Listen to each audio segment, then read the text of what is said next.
ऐसा कहा जाता है कि नागा साधु जो है वो कुंभ के दौरान तो नजर आते हैं, ये प्रकट होते हैं ये, और उसके बाद कहाँ चले जाते हैं किसी इस बात का, किसी भी व्यक्ति को इस बात का पता नहीं है। ये सत्य है क्या? हमें एक नागा आर्मी कहते हैं। अच्छा। फिर अपने पास माँ बहन बेटियाँ आती हैं तो थोड़ा पर्दा रहना आवश्यक है। बाकी देखिए नंगा तो हम भी हैं। ये बात आप वो अपने बड़े जो प्राइवेट पार्ट्स हैं, जो उनके अंग हैं, उनके साथ चिमटा बांध रहे हैं या कुछ और कर रहे हैं, या लोगों के साथ हरकतें कर रहे हैं, या बिल्कुल सड़क तक पहुंच के हरकत करना लोगों के पास उनको खींच रहे हैं बार बार। और हमारा कर्म है। वो क्या है? चिमटा चढ़ाना, तलवार चढ़ाना। हाँ, लिंगी पे। हाँ, कि नागा साधु प्रकट होते हैं और गायब हो जाते हैं, कि इसमें कोई सत्यता है कि नहीं? द न्यूज रडार में आप सभी का स्वागत है। मैं हूं मुनीस सूद, और आप जानते हैं कि आज न्यूज रडार की टीम प्रयागराज आई है, महाकुंभ में आई है। तो ऐसे में आज हम बैठे हैं इस समय जूनागढ़ के एक नागा बाबा के साथ, और हम इनके साथ बातचीत करेंगे और उन सभी रहस्य के पर्दों को उजागर करके अपने दर्शकों को बताना चाहेंगे जो नागा बाबाओं के संबंध में लोग जानना चाहते हैं। बाबा जी, स्वागत है आपका द न्यूज रडार में। सभी भक्तों को ओम नमो नारायण। पहले मैं चाहूंगा कि आप अपना थोड़ा सा परिचय हमारे दर्शकों को दे दें। हम श्री पंचदशनाम जूना अखाड़े से नागा सन्यासी हैं और अपना स्थान हाथरस जिले में पड़ता है। देखिए, हमारे दर्शक जो हैं ये जानना चाहते हैं नागा बाबाओं के बारे में। एक नागा साधु में और एक साधारण साधु में क्या फर्क होता है? नागा साधु की एक परंपराएं होती हैं। सब हम लोगों को पहले 12 वर्ष का जो है वो अवधूत रूप लेना पड़ता है, अवधूत बन के रहना पड़ता है। वो क्या होता है? वो उस समय हम लोगों का दिगंबरी संस्कार नहीं होता है।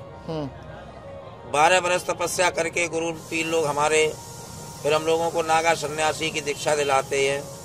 हमारे जितने भी घर परिवार के सदस्य होते हैं, जिस घर में हमने जन्म लिया है, उन सभी के पिंड दान कराए जाते हैं।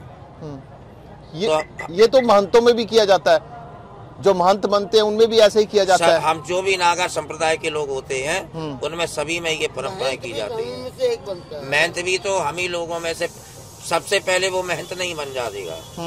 पहले तो वो है ना अपना संस्कार कराएगा, उसके बाद में ही उसको कोई उसके मेहनत पर गुरु लोगों का नाम कितना ऊंचा कर रहा है, इस पर ही अखाड़े में उसको पद मिलते हैं। अच्छा। हाँ, तो हम लोगों का पहले पिंडदान ही होता है। 16 पिंडदान किया जाता है अपने घर परिवार वालों का, और 17वां पिंडदान मैं स्वयं अपना करता हूँ।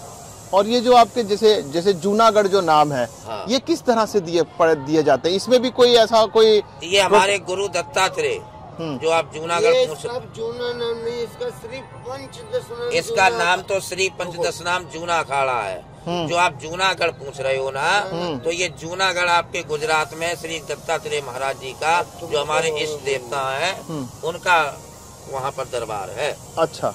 ये श्री पंचदशनाम जूना अखाड़ा बोला जाता है। अच्छा। जिसका हेड क्वार्टर काशी बनारस पड़ता है।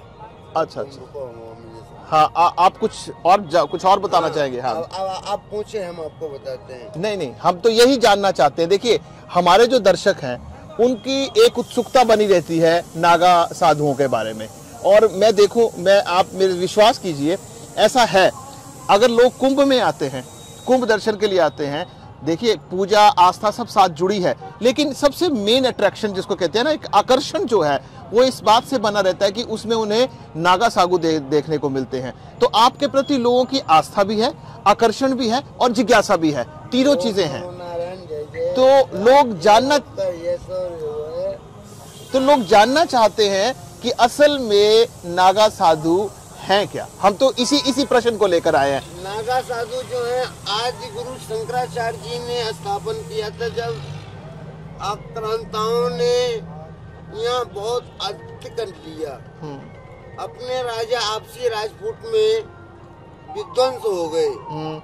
तब सनातन धर्म का एकदम विध्वंस हो रहा था। तब आज शंकराचार्य दक्षिण से चले, कर्नाटक में मठ पड़ता है, और उन्होंने 13 अखाड़ों का निर्माण किया। 7 सन्यासियों के, 4 वैरागियों के, और एक खालसा, जिसको कहते हैं खालसा पंथ। आपका पंजाबियों का। पंजाबी भी हमारे हिंदुओं में से ही एक है। बिल्कुल। उनके जितने भी 10 गुरु हैं वो सब हिंदू हैं। और ऐसे करके उन्होंने 13 पंथ तैयार किए। तो वैष्णवों को जो 4 थे उनका काम था आरती पूजा करना और आवश्यकता पड़ने पे, जैसे किले के भीतर कोई लड़ाई छिड़ गई वो हो गया उसके लिए। और हम सन्यासियों को बनाया गया 7 अखाड़े जो सन्यासियों के खुलेआम लड़ने के लिए। अच्छा। हमें एक नागा आर्मी कहते हैं। अच्छा, वो उस तरह से आप कहते हैं ये। अब ये देखिए भ्रांतियां, तो जो भ्रांतियां फैलाई गई हैं या देखिए उसमें कितनी सत्यता है हमें नहीं मालूम, हम तो आपसे ही पूछेंगे। ऐसा कहा जाता है कि नागा साधु जो है वो कुंभ के दौरान तो नजर आते हैं, ये प्रकट होते हैं ये, और उसके बाद कहाँ चले जाते हैं किसी इस बात का, किसी भी व्यक्ति को इस बात का पता नहीं है। ये सत्य है क्या? अब बहुत साधु हिमालय में रहते हैं, बहुत आपका हिमाचल है, उत्तराखंड है, कर्नाटक है, केरला है, आंध्रा है, मणिपुर है। यानी ऐसा हिंदुस्तान का कोई क्षेत्र नहीं जहाँ अपने नागा साधु नहीं रहते हैं। फिर कुंभ में आप इसे पकड़ सकते हैं अपने हाथ में, ताकि क्योंकि आवाज आपकी साफ आएगी। कुंभ में एक अपना विशेष महत्व होता है। जैसे आपने कहा नागा साधुओं का, तो हम कुंभ में अवश्य आते हैं। जो सामर्थ्य होता है वो सब करते हैं। सब आप लोग भगत जगत ही करने वाले हैं। कोई नागा साधु अपने घर से तो लेके आएगा नहीं बेचारा। ऐसी बातें होती हैं। बाबा जी इस बात पे मुझे बताइए, जैसे हम यहाँ पे काफी देर से 2-3 घंटे से कुंभ में घूम रहे हैं और विभिन्न अखाड़ों में भी हम जा रहे हैं। मैंने ये देखा है कि जो नागा साधु हैं वो वस्त्र धारण नहीं करते हैं, और कुछ ना कुछ ये देखा कि बिल्कुल वो नग्न अवस्था में ही अपने अखाड़ों में जहाँ पे भी वो बैठे हैं वो वहाँ बैठे हैं। आपने तो फिर भी एक कपड़ा सा परना सा डाल रखा है, वो बिल्कुल नग्न अवस्था में है और लोग उनकी फिल्में बनाने में बड़ी रुचि लेते हैं। मैं इसी बचने के कारण रहता हूँ। फिर अपने पास माँ बहन बेटियाँ आती हैं तो थोड़ा पर्दा रहना आवश्यक है। बाकी देखिए नंगा तो हम भी हैं। बस ये है कि थोड़ा पर्दा एक अनिवार्य होता है। नहीं तो वो सच्चे नागा साधु हैं कि आप? दोनों ही हैं। दोनों ही हैं। अपनी अपनी मानसिकता। नागा साधु का मतलब क्या? नंगा? एक बालकपन। नागा साधु का मतलब एक बालकपन। भगवान शंकर ने भी जब बड़े हुए तो उन्होंने भी बागंबर पहना।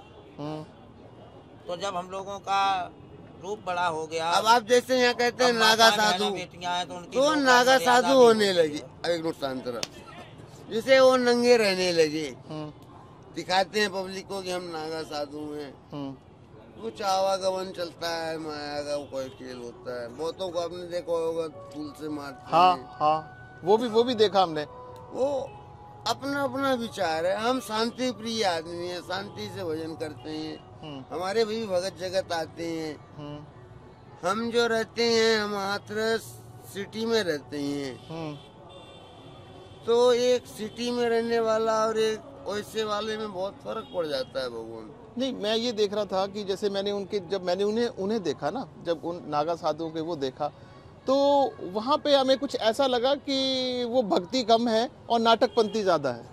हाँ, वो खेल ज्यादा करते हैं। हाँ, ये बात आप वो अपने बड़े जो प्राइवेट पार्ट्स हैं, जो उनके अंग हैं, उनके साथ चिमटा बांध रहे हैं या कुछ और कर रहे हैं, या लोगों के साथ हरकतें कर रहे हैं, या बिल्कुल सड़क तक पहुंच के हरकत करना लोगों के पास उनको खींच रहे हैं बार बार। और हमारा कर्म है। वो क्या है? चिमटा चढ़ाना, तलवार चढ़ाना। हाँ, लिंगी पे। हाँ, वो क्या है? धार तलवार चढ़ाते हैं। हाँ, वो हिस्सा है नागाओं का हिस्सा है। नागाओं का हिस्सा है। अच्छा, उसमें कोई गलत बात नहीं है? उसमें कोई गलत बात नहीं। हाँ, जो आम पब्लिक को परेशान करते हैं उस बात से हम भी खिलाफ। मुझे लगे नहीं, परेशान तो नहीं कर रहे थे। हाँ, ऐसा होता है कि जैसे आप तो शांति से बैठे हैं, वो अपने गद्दी से उठ के बाहर काफी कुछ कर रहे थे, तो वो मेरा विषय था आपसे पूछने का।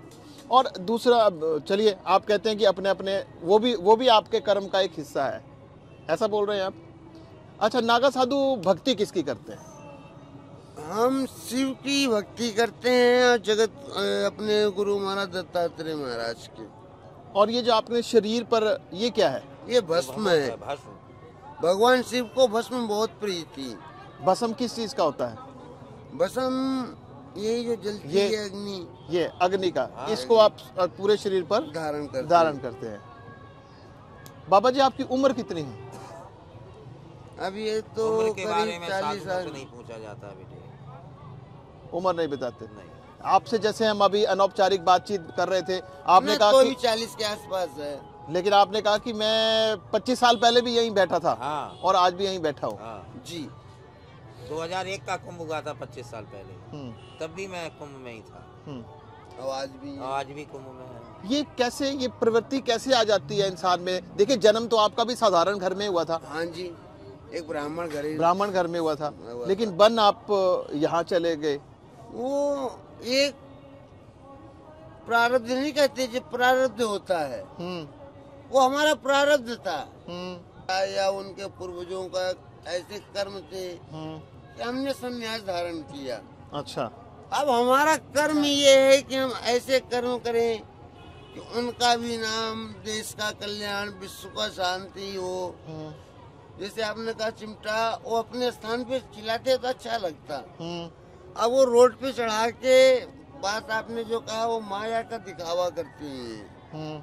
बात ये है, जो तपस्वी अपने स्थान से नहीं उठते ना। हम यहाँ, हमें करीब 3 महीने हो गए, 18 नवंबर को आए थे 20 को, तब से हम यहाँ से उठ के नहीं गए। ऐसे आश्रम में रहते हैं, वहाँ भी स्थान पे बैठे रहते हैं।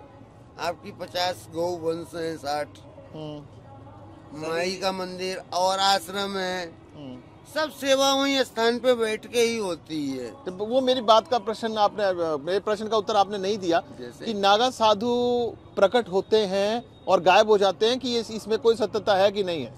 ना, कुछ सत्यता है, कुछ अब जैसे मणि महेश में रहते हैं। आपका मतलब ये है कि गायब नहीं होते हैं, वो अपने स्थानों में चले जाते हैं और सिर्फ कुंभ के दौरान ही आते हैं। कुछ आदि भ्रमण करते हैं हिंदुस्तान का। बहुत साधु ऐसे हैं कि अपना पूरा जीवन काल बिता दिया भ्रमण करने में, तो कुंभ के बाद भ्रमण करते हैं। अब आपने जैसे कहा था जूना अखाड़ा, जूनागढ़ क्यों नाम रहा? जूनागढ़ हमारा पड़ता है गुजरात में। जूनागढ़ एक विरासत हुआ करती थी, जो कि हम मेजोरिटी जो थी वो हिंदुओं की थी और बादशाह मुसलमान था। तो उसको जब अफगानों ने घेरा तब उसने नागा साधुओं को ही बुलाया। अच्छा, उस समय तो उनका एक अपना इतिहास भी है। अच्छा, नागा साध्वी भी होती हैं? हाँ जी, होती हैं। अच्छा, वो भी आप ही का हिस्सा है? हाँ। तो वो कहाँ से आ गई? नागा साधु तो चलिए मान लिया, बड़ी पुरानी हिस्ट्री है। नागा साधुवियाँ कैसे बनने लगी हैं? उसको कितना आप अपना मानते हैं कि ये सही है कि गलत है? अब है तो सही है, हमसे ज्यादा उम्र वाली हैं, 80-80 साल की हैं। अच्छा। एक से एक जटाधारी हैं। अच्छा। 18-10 फुट की जटाएं हैं, तपस्या करती हैं, त्याग करती हैं। तो सबसे बड़ा कर्म होता है भगवान।